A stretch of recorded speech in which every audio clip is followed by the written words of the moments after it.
High everyone, welcome back to my mini blog. আশা করি আপনারা সবাই ভালো আছেন, আমিও মোটামুটি আছি। তো বেশ কিছুদিন ধরে দেখছিলাম আমার ফোনের স্টোরেজটা না ফুল হয়ে যাচ্ছিলো। তো আজকে হঠাৎই এই ফটো ভিডিওসগুলোকে ডিলিট করতে বসে হঠাৎই এই ভিডিওটা খুঁজে পেলাম। তো তখন মনে পড়লো যে এই ভিডিওটা তো দেওয়াই হয়নি, তো তাই জন্যই আজকে এই ভিডিওটা আপনাদের সাথে শেয়ার করছি। তো এই ভিডিওটা হচ্ছে আমার বোর্ড এক্সামের 1 কি 1.5 মাস আগের ভিডিও। এটা বেশ কিছু মাস হয়ে গেছে, আমি দিতেই ভুলে গেছি ভিডিওটা। তো আমরা গেছিলাম ব্যানার্জি হাটে, সেইখানে মা শীতলারও খুবই জাগ্রত মন্দির আছে একটা।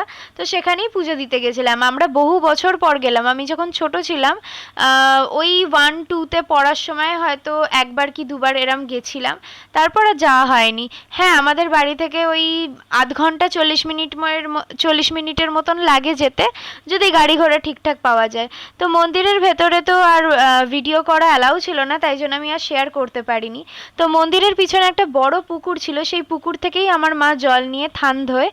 আর মা শীতলা মায়ের যে মন্দির, সেই মন্দিরের পাশে একটা শিব মন্দির ছিল, আমরা সেখানে গেছিলাম মা শীতলা মায়ের মন্দিরে পুজো দেওয়ার পরে।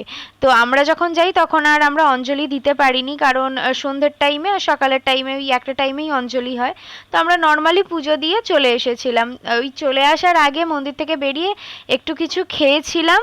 আর যেহেতু অনেকটাই বেলা হয়ে গেছিলো, আমার মা বাড়ি থেকে রান্না করে রেখে গেছিলো, তো আমরা এসে খেয়েছি। আর আসার সময় একটু মিষ্টি টিষ্টি খেয়েছিলাম নর্মালি।